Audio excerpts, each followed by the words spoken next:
one of the most challenging were the bigger Metroids. The Zeta, the Omega, and the Yeah. Queen Metroids. And the Queen, yeah.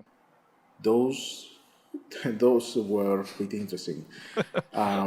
Just to display the thing, just to show the thing on the screen, I had to make separate projects on GameMaker. I was already pushing the boundaries of the GameMaker quite a lot, Yeah. and the projects were super heavy. Back then, the GameMaker 1.4, whenever I was actually opening the project, it took about 5 or 6 minutes just to open the project. And if you hit play, the first time it compiles, it's about 4 or 5 minutes more that it actually needs to, prepare all the assets. Yeah. And then you were actually able to actually play the game.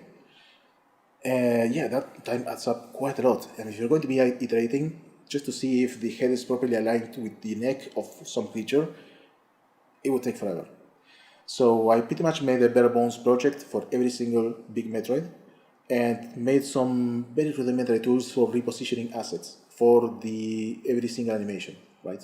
Wow. So we have, it's basically like a very rudimentary and very simplified version of a skeletal animation.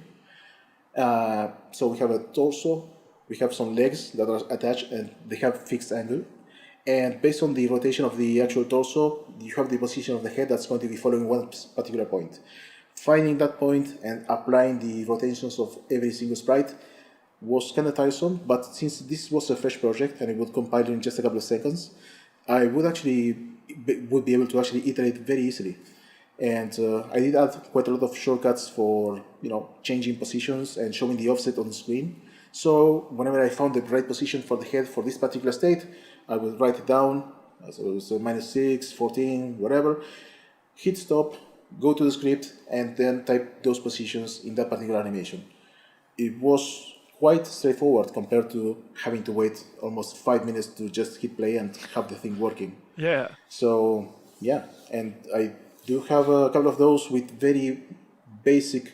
The actual Queen project, you are actually able to control the Queen with the keyboard, and you have the variable terrain that was just a couple of colliders, just to test what could I achieve with this particular character. The Queen is a very interesting character, and the design and the resources that I had were very limiting on what I could actually do. I couldn't make a huge chamber because, well, by that time Samus has space jump. She can actually fly, right? And the Queen is about 3/4 of the screen. If we jump once or twice, we lose sight of the Queen, right? And I didn't have a turning animation. If I go over the Queen, right, and land on the other side, how do I actually make it react to the player? Of course. Do I just flip the head and flip the body? Do I actually make her turn like this or something like that? It would be kind of weird. So those limitations in production allowed me to focus on the overall boss design. So it's going to be all about traversal and make it very horizontal. That's where the Queen works best. And the actual theme of destroying the environments you have already traversed came from that particular limitation.